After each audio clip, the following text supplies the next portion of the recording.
भारत देश में इतनी गर्मी क्यों पड़ रही है? हमारे साथ मौजूद होंगे अभी डॉक्टर विश्वरूप रॉय चौधरी। अभी आप 52 डिग्री बोल रहे हैं, इसका मतलब अगले साल ये 56 डिग्री होगा। दैट मीन्स वो एक ऐसा, इसे कहते हैं गोल्डीलॉक्स जोन। नमस्कार, नेशनल खबर में आपका बहुत स्वागत है और मैं प्रज्ञा झा। आज के इस खास प्रोग्राम का मकसद है गर्मी जो लगातार बढ़ रही है उसके बारे में आपको बताना कि इसके पीछे क्या वजह है और साथ ही प्रिवेंशन कैसे लिया जा सकता है। आप देख रहे होंगे कि देश के अलग अलग राज्यों में 52 डिग्री तक गर्मी जा रही है। इसके पीछे क्या कारण है कि हर साल ये गर्मी लगातार बढ़ती जा रही है, इसका टेम्परेचर बढ़ता जा रहा है, क्या वजह रही है इसके पीछे, और अगले साल जो गर्मी होगी हो सकता है वो इससे भी ज्यादा गर्म हो। भारत देश में इतनी गर्मी क्यों पड़ रही है, जानकारी लेते हैं। हमारे साथ मौजूद होंगे अभी डॉक्टर विश्वरूप रॉय चौधरी, जिन्हें किसी भी तरीके की परिचय की कोई जरूरत नहीं है। हम सभी डॉक्टर विश्वरूप रॉय चौधरी को बहुत अच्छी तरीके से जानते हैं। सर, आपका बहुत स्वागत है। थैंक यू, धन्यवाद। एंड हीट वेव को लेकर जो है आपकी एक पहले ही हम प्रोग्राम जो है वहाँ हमारे चैनल पर है, काफ़ी सारे लोग देख भी चुके हैं। लेकिन सबसे पहले सवाल यही है कि आखिर क्यों इतनी तेजी से गर्मी बढ़ रही है? आपको क्या लगता है इस पर? देखिए, अगर आपने जब से आप कॉन्शियसनेस में हैं, जब से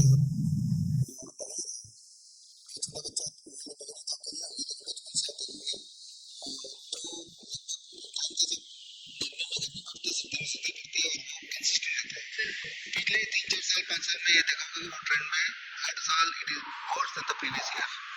अभी आप 52 डिग्री बोल रहे हैं, इसका मतलब अगले साल ये 56 डिग्री होगा। दैट मीन्स वो एक ऐसा, इसे कहते हैं गोल्डीलॉक्स जोन मेडिकल टर्म में। गोल्डीलॉक्स जोन का मतलब होता है जैसे पृथ्वी घूमता है ना, तो पृथ्वी में जिंदगी है बिकॉज ये पृथ्वी जहाँ पे स्थित है अर्थ से उतनी दूरी बनाए, ना तो बहुत गर्मी ना बहुत ठंडी।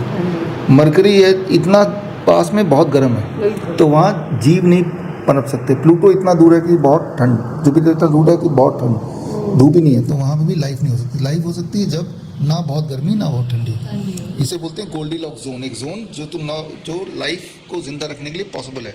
एक गर्म और ठंड के बीच का एक माहौल है ना, जैसे मार्स प्लैनेट, वो भी गोल्डीलॉक्स जोन में आता है, राइट। तो इसलिए मार्स में एक उम्मीद की जाती है यहाँ जीव बन सकते हैं या यहाँ पे रहा जा सकता है, क्योंकि ना तो बहुत गर्मी ना बहुत ठंड, एक बीच में ये चांद है, बहुत गर्मी बहुत ठंड नहीं है, तो वो भी गोल्डीलॉक्स जोन में आता है, ठीक है ना। जब उस जोन से बाहर चले जाएंगे तो life can not exist, right.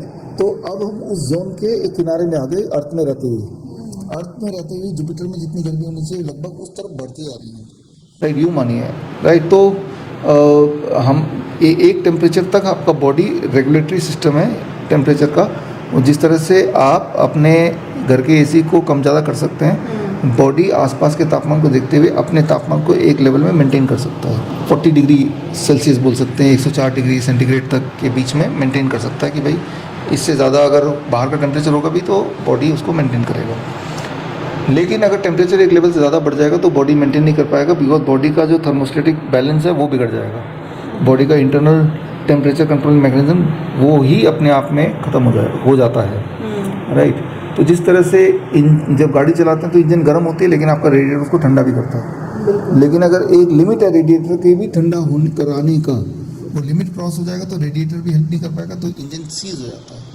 तब आप बोलते हैं गाड़ी गर्म होकर ठंडा होना था, तब बोलते हैं गाड़ी में पानी फेंको और उसको ठंडा करो तभी आपको चलेगा, करते हैं ना। तो same is true for the human body also, for that matter same is true for any animal even plants. तो ये this is heat wave, right. और रहा सवाल आपने जो पूछा हीट वेव क्यों हो रहा है, इसे कहते हैं ग्लोबल वार्मिंग। पूरा ग्लोब गर्म होता जा रहा है हर बार। गर्म क्यों हो रहा है? क्योंकि जो गर्मी है वो ट्रैप करने के लिए जो गैसेस हैं वो गैसेस बढ़ते जा रहे हैं। वो कौन कौन से गैसेस हैं? एक गैस तो वो है जो इस वक्त आप और मैं दोनों प्रोड्यूस कर रहे हैं, that is carbon dioxide. Carbon dioxide में हीट एब्जॉर्प्शन की कैपेसिटी होती है, हीट को मेंटेन रखने की कैपेसिटी होती है। तो ज़्यादा कार्बन डाइऑक्साइड मतलब ज़्यादा हीट संरक्षित रहेगा और ज़्यादा गर्मी बनी रहेगी, राइट। नंबर 1। नंबर 2, इससे भी ज़्यादा एक स्ट्रॉन्ग केमिकल है CH4, मीथेन। अब हम जिंदा है तो खाएंगे भी, खाएंगे तो डाइजेशन प्रोसेस भी होगा, हम हो या एनिमल हो, तो उससे मीथेन बनता है, जो ऑटोमेटिक प्रोसेस है। तो मीथेन की मात्रा को बहुत बढ़ा दिया जाए तो वो मीथेन भी गर्मी को एब्जॉर्ब करने की क्षमता रखता है, यानी गर्मी को डिसिपेट नहीं होने देता, उसको रोक के रखता है एटमॉस्फेयर में। तो इंसान की पॉपुलेशन 800 करोड़ तो है ही है, लेकिन इंटरेस्टिंग बात यह है कि इंसान करीब 350-400 करोड़ तो जानवर खा जाता है हर साल। भेड़ बकरी और गाय भैंस और सुअर 5000 करोड़ तो चिकन खा जाता है। उसके अलावा बाकी और छोटे मोटे जानवर और भी हैं। तो मेरे कैलकुलेशन हिसाब से 800 करोड़ रुपए लोग में अगर हैं तो हर एक हिस्से में एक गाय बराबर जानवर साल में एक बार खा लेता है वो, पूरे साल भर में। एक गाय 500 केजी का होता है, लेकिन उसमें जो निकालते हैं मीट वो 100 केजी का होता है, बाकी हड्डियाँ तो वो तो कोई खाता नहीं है। तो इसका मतलब उस तादाद में हर साल उतने एनिमल्स अननेचुरल तरीके से हम प्रोड्यूस भी तो कर रहे हैं, फिर उसको खिला पिला रहे हैं, घास वास जो भी खिला रहे हैं, तो वो घास उगाने के लिए हम नेचुरल रिसोर्स को वेस्ट कर रहे हैं। तो इससे वो जानवर जितना हर साल प्रोड्यूस कर रहे हैं, जो कि अगर हम नहीं खाते वो नॉन वेजिटेरियन, तो वो जानवर हम प्रोड्यूस नहीं करते, वो तो कैद करके ज़बरदस्ती हम इन्फ्यूज़ करके उसको बच्चा पैदा करवा रहे हैं। नेचुरली जानवर उतने बच्चे नहीं पैदा कर सकता, तो हमें इसलिए बच्चा पैदा करवाना है बिकॉज हमें खाना भी है इंसान को, राइट। इंसान वांट टू ईट इट। तो ज़्यादा जानवर अगर प्रोड्यूस हो जाएंगे तो ज़्यादा मीथेन गैस, ज़्यादा CO2 भी उस हिसाब से प्रोड्यूस होगा, और उससे दैट इज़ कंट्रीब्यूटिंग 40%। बाकी जो फॉसिल फ्यूल्स हैं, जो डीजल पेट्रोल, वो तो है ही है, लेकिन उसका प्रतिशत कम है। और सबसे ज़्यादा प्रतिशत 40% तो सिर्फ एक कारण है, the food we choose, right. ये बात आज से 14 साल पहले यही सोच के मैंने DIP डाइट को डिज़ाइन किया था, राइट। कि DIP डाइट पे रहेंगे तो जाहिर सी बात है ना तो एनिमल फूड आप लेंगे ना डेयरी प्रोडक्ट लेंगे। जब डेयरी प्रोडक्ट लेते हैं तब भी तो एनिमल को प्रोड्यूस करते हैं ना, बिना एनिमल के डेयरी प्रोडक्ट कहाँ से होगा। उसी एनिमल को जब वो दूध देने लायक नहीं रहता उसी को काट के इंसान खा जाता है, अल्टीमेटली खा ही जाता है ना। और अगर बैल आएगा बच्चा तो उसको भी खाई जाएगा इंसान, कई जगह तो घोड़े भी खाते हैं, राइट। तो इस तरह से है। तो इंसान का जो बिहेवियर है उसकी वजह से ये ग्लोबल वार्मिंग हो रही है, और ऐसे ही 2-2 डिग्री बढ़ता जाएगा तो जिस तरह से विलुप्त प्राणी हो जाते हैं, डायनासोर वगैरह भी हुए, तो कोई आश्चर्य नहीं है कि आप बच पाएंगे। और जो लोग ये सोचते हैं कि हमारे पास तो AC है, आप तो जानते हैं कि AC भी आप काम नहीं करते, AC भी में भी आग लग जा रही है ना। तो इनकी भी अपनी एक लिमिट है। उसके बाद आप और जो लोग गरीब हैं, जो झुग्गी झोपड़ी में रहते हैं, बिल्कुल सेम हो जाएगा। वो लोग तो फिर भी रह लेंगे क्योंकि उनकी बॉडी की एक आदत है जो गर्मी सहने की, एक ताकत उनके पास, क्योंकि वो सहते आए हैं। लेकिन बाकी लोग जो नॉर्मल बिल्डिंग्स में रहते हैं वो बड़े फ्रेजाइल है, राइट। उनको अगर बोलो 1 मिनट अब धूप में आ जाओ तो 1 मिनट में बेहोश हो जाएगा वो, राइट। जबकि आज इस वक्त भी अभी दोपहर के 2 बजे हैं, अभी भी आप जाएंगे मजदूर काम कर रहे होंगे, है ना। तो ये समझना पड़ेगा आपको कि जो डिस्ट्रक्शन का कारण हम खुद ही हैं, और उसका जो उस प्रॉब्लम को झेलना भी सबसे पहले उन्हीं इंसान को करना पड़ेगा जो लग्जरी में रहते हैं, क्योंकि वही सबसे ज़्यादा फ्रेजाइल है। तब ना तो आपको पैसे बचाएगा, ना तो आपको AC बचाएगा, ना कोई हॉस्पिटल इसका कोई इलाज कर पाएगा। देन जो भी हमने प्रकृति के खिलाफ किया है दैट इज़ कमिंग बैक। तो ये तो है सारा मामला जो मैंने आपको सार में बताया। बिल्कुल सर, ये तो प्राकृतिक चीज़ है। अब गर्मी को तो रोका नहीं जा सकता है किसी भी कीमत पे। अब हम जितने पेड़ काट चुके हैं, अगर उसे वापस लगाने लग जाए तो सालों लग जाएंगे। लेकिन फिलहाल के लिए प्रिवेंटिव मेजर्स क्या हो सकते हैं, क्या लोग लें? प्रिवेंटिव मेजर ये इमीडिएट मेजर ही हो सकता है जो आज से ही काम करे, ताकि आपका जो रेजिस्टेंस टू हीट वो बढ़ जाए, आपका जो थर्मोडायनेमिक्स है बॉडी का वो ज़्यादा स्ट्रांग हो, ताकि धूप से आपको उतना असर ना पड़े, गर्मी आप टॉलरेट करने की क्षमता बढ़ जाए। एक ही बदलाव करना है, DIP डाइट, जो इस चैनल में कई बार हमने बताया है, या आप इंटरनेट पर सर्च करेंगे तो DIP डाइट के हज़ारों वीडियोस हैं। हज़ारों लोगों ने, लाखों लोगों ने DIP डाइट के उसमें हज़ारों लोगों ने वीडियोस बनाए ताकि आप लाखों लोगों तक पहुँचे। जैसे ही आप DIP डाइट में ट्रांजिट करते हैं तो एक तो डेयरी प्रोडक्ट, एनिमल फूड उसमें है ही नहीं, दूसरा उसमें ज़्यादातर फल और कच्ची सब्जियों का सेवन है एक मेजर पार्ट। तो याद रखिए, फल कच्ची सब्जी में 80 to 90% पानी होता है। और जब आपकी जो धूप के अगेंस्ट रेजिस्टेंस बढ़ेगी, जब आप लिविंग वाटर लेंगे, लिविंग वाटर या तो झरने का पानी मिलेगा, या फल सब्जी में जो पानी ट्रैप्ड है कोकोनट वाटर में, दैट इज़ लिविंग वाटर। तो आपको सिर्फ इतना ही करना है कि आप DIP डाइट को अपनाओ। पहले तो उसको सर्च करो, देखो क्या है DIP डाइट, अपनाओ, और साथ में DIP diet plus coconut water 1 or 2 times a day. Coconut water जो है वो प्री डाइजेस्टेड फॉर्म में वाटर है, जिसमें वो सारे विटामिन, वो सारे मिनरल, कार्बोहाइड्रेट, प्रोटीन, फैट, सारा कुछ है जो इंसान के हर नीड को पूरा करते हैं। It is a complete food. नाम सिर्फ वाटर है उसका, लेकिन वो कंप्लीट फूड है। पानी के अलावा उसमें सारे के सारे न्यूट्रिएंट हैं जो यानी कि सिर्फ कोकोनट वाटर पे भी आप पूरी ज़िंदगी निकाल सकते हैं। माँ के दूध के बाद जो बेस्ट न्यूट्रिशंस अगर कोई फूड है दैट इज़ कोकोनट वाटर।